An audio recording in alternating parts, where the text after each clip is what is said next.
धम्म चक्र प्रवर्तन दिन की शुभकामनाएं देता हूँ, अभिनंदन करता हूँ। पूरी दुनिया को जिन्होंने एक व्यवस्था दी,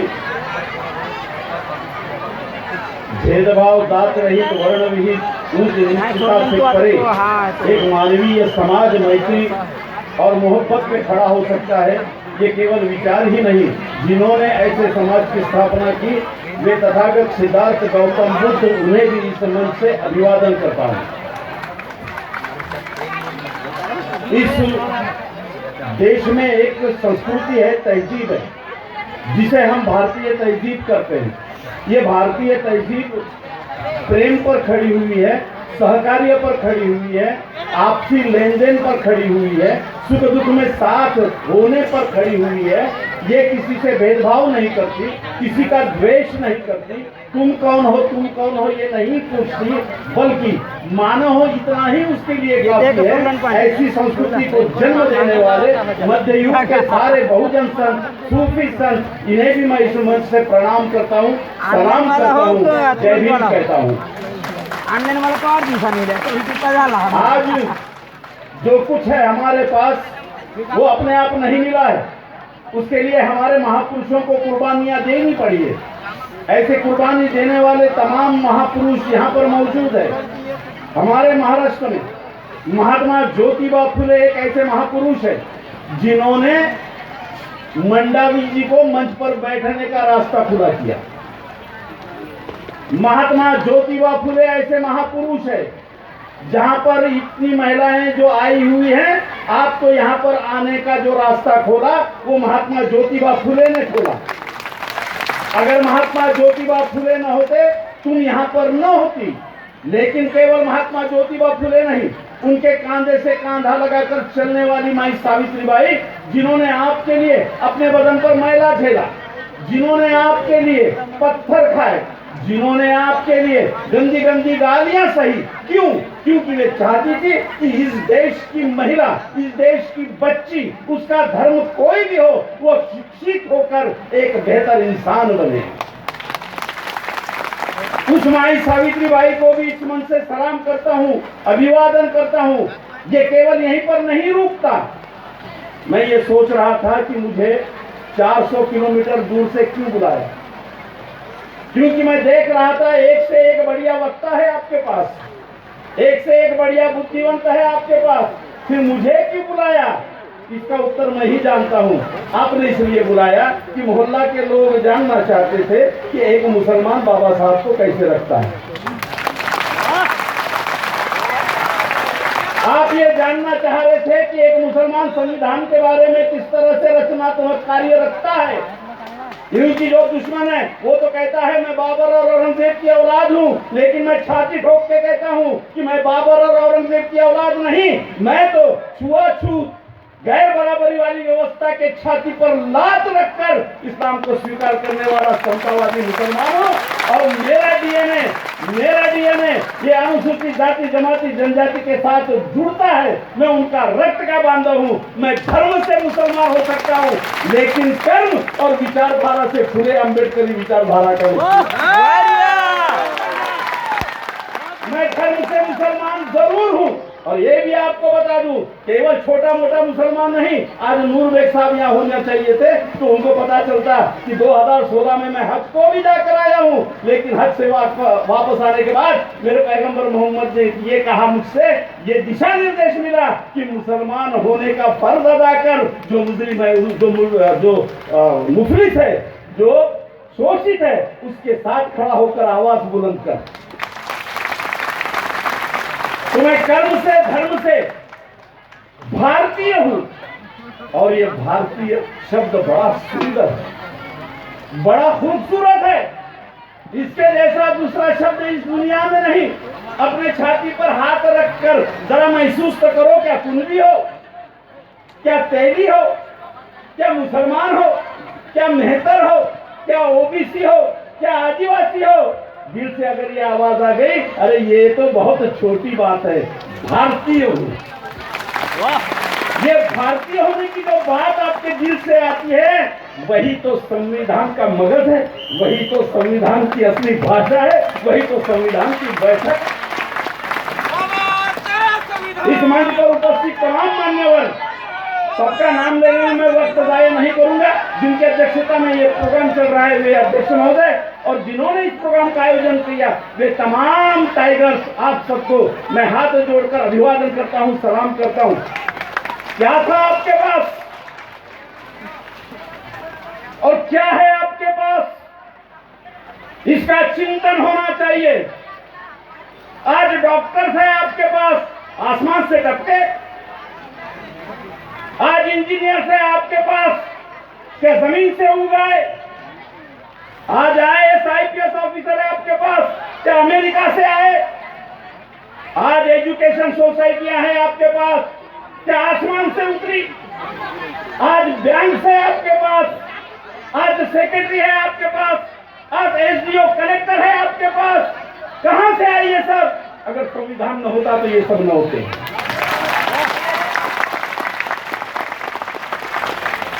आज हम बहुत गरीब घर से आते हैं, बहुत अमीर घर से नहीं आते। कोई बादशाह मेरे लिए तेल के कुएं छोड़कर नहीं गया था, और कोई बादशाह मेरे बाप के लिए जनानखाना छोड़कर नहीं गया था। गढ़चिरौली जैसे ट्राइबल बेल्ट में मैं पैदा हुआ हूँ। मेरे भाई की, जो मेरा कजीन भाई है, उसकी चिकन की दुकान है। चिकन की दुकान होना गलत बात नहीं है। रोजी रोटी के लिए पंचर की दुकान चलाना भी गलत बात नहीं है। अपनी ईमानदारी की रोजी खोजने के लिए ईट पर किसी का बोझ उठाकर ले जाना गलत बात नहीं है। ये तो उतनी बेहतर बात है जिससे सुख की नींद आए। जो बड़ा ऑफिसर बनता है वो सुख की नींद नहीं सोता, क्योंकि रिटायर होने के बाद उसके पाप उसके ख्वाब में आकर उसको टोचर मारते रहते हैं। लेकिन मैं यहाँ रुकाना नहीं चाहता आपको। चिकन की दुकान होना गलत बात नहीं है, लेकिन हम नागपुर में गए पढ़ने के लिए। आज 6 सब्जेक्ट में MA है, M.Ed है, MPhil है, और आपकी दुआओं से फुले शाहू अम्बेडकर आंदोलन में रहने के बाद 40 किताबों के लेखक है। अगर मैं भी फुले शाहू अम्बेडकर विचारधारा को न समझ पाता तो यकीन जानिए मेरी भी बहुत बड़ी चिकन की दुकान होती, मेरे पास में भी घोड़ा गाड़ी सब कुछ होता, मेरे पास में भी बंगला गाड़ी सब कुछ होता, लेकिन तुम्हारे सामने खड़े होकर बोलने की औकात नहीं है। आज ये जो औकात मुझे मिली है, ये औकात उस विचारधारा की बदौलत है जिस पे चलकर छोटा आदमी भी अपने आप में बहुत ऊंचा बन जाता है, और उसकी बुनियाद डॉक्टर बाबा साहब अम्बेडकर के विचार है। व्यवस्था को समझना पड़ेगा, इस व्यवस्था को लड़ने के सूत्र समझना पड़ेगा। अगर मैं भी चिकन की दुकान में होता तो यकीन जानिए मेरे नाम के सामने बढ़िया प्लेट होती, जावेद भाई चिकन वाले। लेकिन आज मेरे सामने नाम है प्रोफेसर जावेद पाशा, और मान सम्मान से आप बुलाते हैं। क्योंकि डॉक्टर अम्बेडकर ने कहा था, महात्मा फुले ने कहा था, तुम्हारे शोषण का, तुम्हें कमतर समझने का एक ही कारण है, वो है शिक्षा का अभाव। और जिस दिन शिक्षा को पालोगे तुम सब कुछ पालोगे। इसलिए हर समाज से मैं कहता हूं कि डरने की जरूरत नहीं है, घबराने की जरूरत बिल्कुल नहीं है। मुकाबला तो होगा ही होगा। धूप है तो छांव है, अच्छाई है तो बुराई है। ऐसा न समझना कि कभी अच्छाई ही रहेगी, और ऐसा भी नहीं समझना कि कभी बुराई ही रहेगी। अरे ये तो युद्ध है। डॉक्टर बाबा साहब अम्बेडकर ने कह दिया था कि क्रांति और प्रतिक्रांति एक के पीछे एक चली आती है। सवाल ये है, तुम रुक गए तो बेईमान बैठेगा, फिर ढोल बजा कर आएंगे, बची है तेरे तन पे लंगोटी, वो भी उतार ले जाएंगे। अगर तुम न लड़े तो बेईमान बैठेंगे, और तुम लड़ते रहे तो बेईमान को रोकोगे। हमारा काम बेईमान और बेईमानी को रोकना है, चाहे वो किसी भी क्षेत्र की रहे। और यही हमारा मिशन है। मैंने कहा कि क्या था आपके पास, क्या है आपके पास। बाबा साहब ने क्या दिया आपको, सिर्फ धम्म दिया। धम्म तो एक कल्चरल रिवॉल्यूशन, धम्म तो एक कल्चरल रिवॉल्यूशन है। जिस व्यवस्था के विरोध में धम्म दिया, उसी व्यवस्था के विरोध में इस देश के अनुसूचित जाति जमाती को पैगंबर मोहम्मद ने इस्लाम दिया। जिस वजह से तुमने धर्म का स्वीकार किया, उसी वजह से इस देश के अनुसूचित जाति जमाती लोगों ने ईसाईयत को स्वीकार किया। जिसके विरोध में तुम 1956 में बौद्ध धर्म के खड़े होते हो, उसी व्यवस्था के विरोध में गुरु नानक जी ने सिख धर्म की स्थापना की। और जिस व्यवस्था से तुम लड़ रहे हो, उसी व्यवस्था के लिए खुद की कुर्बानी बिरसा मुंडा ने दी। जिस व्यवस्था से तुम दो चार हो, उसी व्यवस्था के मुकाबले में कबीर ने अपना आयुष्य दे दिया। तो साथियों, हम सब तो एक ही नाव पर सवार हैं। जब एक ही नाव पे सवार है तो एक डूबेगा तो दूसरा तैरेगा, ऐसा मामला नहीं है। डूबेंगे तो सभी डूबेंगे। सही बात है। और जब सभी डूबना तय है तो सभी एक मंच पर आकर अपनी नाव को बचाना, ये भी तो फर्ज है। अगर नहीं आओगे तो अलग अलग तो मारे जा रहे हैं। कभी ये मर रहा है, मरा भी, तो जावेद बोलता है मेरे बाप का क्या जा रहा है, मरा भी जा रहा है। सही बात है। और जब जावेद पाछा मरता तो मेश्राम बोलता मरुदे माला का जगह गिना है। और जब मेश्राम मरता तो जॉन डिसूजा बोलता मैं तो चर्च वाला हूँ, बिहार वाले को मरने दे। और आखिरी में जब देखते हैं तो कोई बचाने वाला नहीं बचेगा, सब टुकड़े टुकड़े में मारे जाएंगे। और इन टुकड़ों टुकड़ों को इकट्ठा लाकर शक्ति बनाने वाला कोई दस्तावेज है तो वो केवल संविधान है। संविधान जिस भारत का गठन करता है वो देश हमारा है। संविधान के पहले हमारा कोई देश नहीं था। कोई माई का लाल उड़ जाए और बता दे, संविधान के पहले 200 साल ये ब्रिटिशों का देश था या नहीं था? उससे आगे चले जाओ, 700 साल तक ये मुगलों, पठानों, तुर्कों का देश था क्या नहीं था? कांडूबा तेरा देश कहाँ था? लजपत राय, लखनलाल तुम्हारा देश कहाँ था? और तुम किस देश के नागरिक हो? जवाब दो।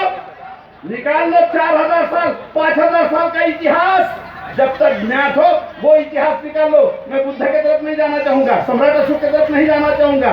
ज्ञात इतिहास के परिप्रेक्ष्य में मैं आपसे पूछना चाहता हूं कि तुम किस देश के नागरिक थे?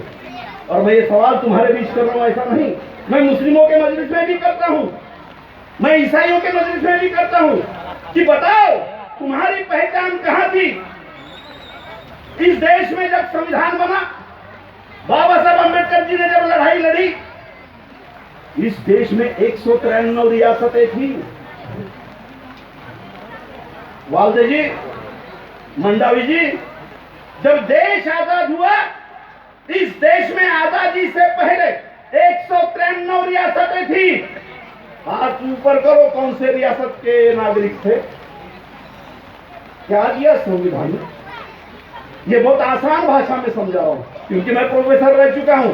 इसलिए मेरे क्लास में हमेशा 2 कैटेगरी के बच्चे बैठा करते थे। एक बहुत होशियार जिनको ज्यादा बताने की जरूरत नहीं थी, और दूसरे कुछ सीखने को समझने को आए हुए लोग। तो मैं आपको सीखने को समझने के आए हुए लोगों को समझकर आसान भाषा में समझा रहा हूं कि देश आजाद होने से पहले तुम्हें नागरिक को भी समझा जाता था। अगर समझा जाता था तो 193 रियासतें थी। हर एक का कानून अलग, हर एक की सीमाएं अलग, हर एक का चाल चलन अलग, हर एक के सिविल और क्रिमिनल कानून अलग। 193 रियासतों में विभाजित ये खंड देश, इस देश को सुंदर भारत बनाकर 193 रियासती को खालसा कर एक संघ संविधान देने वाले डॉक्टर बाबा साहब अम्बेडकर अकेले महापुरुष है। हमारे कोई भी विचारवंत है और बताए, इसका मुकाबला करे कि संविधान जब 1951 में हमें हमारे प्रति समर्पित करना पड़ता है, तो इस देश में ऐसा कोई भी एक संघ कानून था ही नहीं जो तमाम देश के बासिंदों को नागरिक मानता हो, भारत का नागरिक मानता हो, और उसे समता, स्वतंत्रता, न्याय, बंधुता देने की गारंटी देता हो। पाकिस्तान अलग हुआ, आजादी से पहले एक दिन पहले वो देश बना, दूसरे दिन हमारा देश बना। वो जो देश बना उसके मुखिया थे बैरिस्टर जिन्ना। कितने साल लगे बैरिस्टर जिन्ना को पाकिस्तान का संविधान बनाने के लिए? 11 साल 11 साल पाकिस्तान पाकिस्तान में संविधान नहीं बना और पाकिस्तान की का प्रजातंत्र मिलिट्री के बूटों के नीचे दम तोड़ता रहा, जो आज भी वहां पर जमहूरियत का आवाज तक बुलंद नहीं होता। आज भी पाकिस्तान में जो प्रजातंत्र है वो मिलिट्री के बूटों के नीचे दबा हुआ है। मिलिट्री ही वहां सब कुछ है। 11 साल लगे जिन्ना साहब को पाकिस्तान का संविधान बनाने के लिए, और दुनिया का कितना महान नेता हमने पाया कि हमें 2 साल 11 महीने 18 दिन में संविधान मिल गया,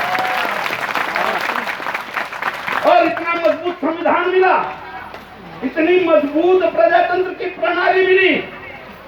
ये बाबा साहब के कर्म से निकला हुआ वो तोहफा है, जिसे पाकर कितना भी मेरा हेट वेट कर लो, मैं मर्द की तरह फंडामेंटल राइट में जो मुझे राइट दिया है, उस राइट के तहत एक मुस्लिम होने के बाद में भी सच्चाई बयान करने की आजादी यहाँ पर भोग रहा हूँ। ये दिया है बाबा साहब ने। क्या दिया है बाबा साहब ने? जब देश आजाद हुआ 1946 में बंगाल के गवर्नर का एक आदेश है मुसलमानों, है आदिवासियों, है अनुसूचित जाति जमाती के लोगों, सुनो इस बात को। 1947 में हम आजाद हुए, लेकिन 1946 का बंगाल के ब्रिटिश गवर्नर का आदेश है। वो क्या है वो आदेश? बाबा साहब ने क्या दिया, इसको समझने की कोशिश करो। 1946 का आदेश ये कहता है कि न्यायालय में, सरकारी कार्यालयों में, सरकारी प्रतिष्ठानों में इन लोगों को प्रवेश नहीं है। और उस यादी में 146 जातियों के नाम है। कब? आजादी से 1 साल पहले 146 जातियों की यादी बंगाल के ब्रिटिश गवर्नमेंट जाहिर करते हैं और कहते हैं कि इन लोगों को कार्यालयों में, पुलिस स्टेशन में, न्यायालयों में, सरकारी प्रतिष्ठानों में प्रवेश नहीं है। कौन है उनमें? उनमें मुसलमानों के काचार है, मुसलमानों के मोची है, महार है, चमार है, आदिवासियों की 32 जातियां हैं। ऐसे 146 जातियां जिन्हें कार्यालय में प्रवेश ही नहीं है, जिन्हें न्यायालय में प्रवेश नहीं है, जिन्हें पुलिस में प्रवेश नहीं है, जिन्हें सरकारी महकमों में प्रवेश नहीं है।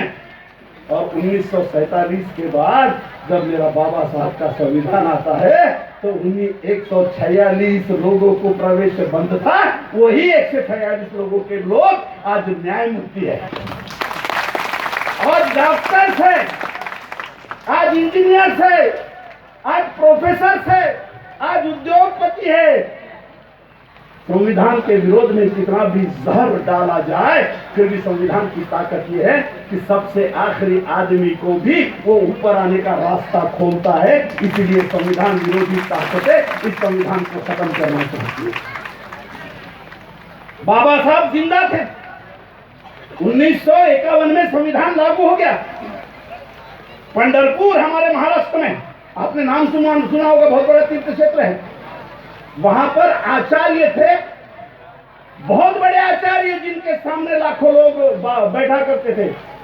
गिरी महाराज की सभा थी पंढरपुर में, रुक्मिणी मैदान में। बाबा साहब बंबई में बैठे हुए। गिरी महाराज जब भाषण की शुरुआत करते हैं तो कैसे करते हैं पता है? हमने सुना है, समय 1951, पहली संसद बैठी है और ये गिरी महाराज 30-40 हजार के भाषण में कह रहे हैं, लोगों के भाषण में, हमने सुना है एक संविधान इस देश में आया है, हमने सुना है एक संविधान इस देश में आया है, लेकिन हमें ये संविधान मंजूर नहीं है। ये ना समझना कि चैलेंज सिर्फ तुम्हारे सामने। डॉक्टर बाबा साहब अम्बेडकर जी जब हयात में थे तब भी उनके सामने ये चैलेंज था। जब बाबा साहब अम्बेडकर इस चैलेंज से लड़ रहे थे, यकीन जानिए वो अकेले थे, और आज मुकाबले के लिए हजारों मिनी अम्बेडकर हमारे पास नहीं है। उस वक्त वकीलों की फौज नहीं थी, आज हमारे पास में वकीलों की फौज है। तब बाबा साहब अकेले बैरिस्टर थे और चंद 1-2 लोग छोड़कर वकील नहीं थे हमारे पास में। आज सेशन कोर्ट से लेकर हाई कोर्ट से लेकर सुप्रीम कोर्ट तक हमारे वकील हैं। हमारे कहने का मतलब तमाम अनुसूचित जाति जनजाति अल्पसंख्यकों के वकील हैं, इसलिए डरने की जरूरत नहीं है। मुकाबला कितना भी तीखा हो, अपने आत्म संयम को न कम होने दो। और दूसरी बात, मैं वक्ताओं से गुजारिश करता हूँ, सभी वक्ताओं से ये नम्र विनती है मेरी, अपने समाज को जख्मी मत करो, अपने समाज को कमतरी का एहसास मत बनाओ, अपने समाज के बुद्धिवादी लोगों को, आंदोलन करने वाले लोगों को अपराध भाव में मत डुबो, क्योंकि व्यवस्था इतनी बड़ी है कि उससे लड़ते हुए कई थक जाते हैं, कई खामोश बैठते हैं, कई मैनिपुलेट हो जाते हैं, कई भाग जाते हैं। हमें डटे रहने वाले लोगों के लिए काम करना है, हमें काम करना है, भाग गए उनके लिए नहीं, जो मक्कार हो गए उनके लिए नहीं, जो गद्दार हो गए उनके लिए नहीं, जो मैनिपुलेट हो गए उनके लिए नहीं, जो भाग गए उनके लिए नहीं। हमें काम करना है, जो डटे हुए हैं बारिश में, जो 400 किलोमीटर से आने के बाद में भी डटे हुए हैं अपनी विचारधारा पर, जो आज भी बैठकर ये महसूस कर रहे हैं कि बाबा साहब अम्बेडकर जी के विचार इस देश में अकेले परिवर्तन के विचार है और इस पर एक नए समाज का निर्माण हो रहा है, जिसमें मुसलमान भी शामिल है, आदिवासी भी शामिल है, साहू भी शामिल है, कुंभी माली तेली भी शामिल है, और यही नहीं, हमारे साथ में ब्राह्मण भी आएगा, क्योंकि कहीं न कहीं वो भी मनुष्य है, ये हम मानते हैं। तुम्हारी विचारधारा प्रबुद्ध होनी चाहिए, तुम्हारी विचारधारा संकुचित होनी नहीं चाहिए। आप ये कहते हैं मोटा ऑफिसर धारा, मराठी येतं ना बऱ्याच लोकांना, काय गंमत आहे बघा, मुसलमानाला मराठी पण येतं, हिंदी पण येतं, तेलुगू पण येतं, पण तेलुगू मी नाही बोलत, बायको बोलते मी ऐकत राहतो, मला काही समजत नाही। लक्षात घ्या, हमने मल्टीपल भूमिकाएं लेनी चाहिए, और सारा समाज कैसे इकट्ठा है हमारे पास में। अरे यही तो बाबा साहब का मिशन था। आखिरी समय में बाबा साहब को अगर 10 साल मिल जाते तो धर्मांध ताकतें इस देश की सियासत में, संसद में कभी नहीं बैठती। महापरिनिर्वाण से पहले डॉक्टर बाबा साहब अम्बेडकर जी को अगर 10 साल मिल जाते तो इस देश में केवल एक पक्ष होता जो समता, न्याय, बंधुता के लिए दिन रात संघर्ष करते रहता, और उसका नाम बाबा साहब ने स्वयं गठित किया हुआ RTI होता।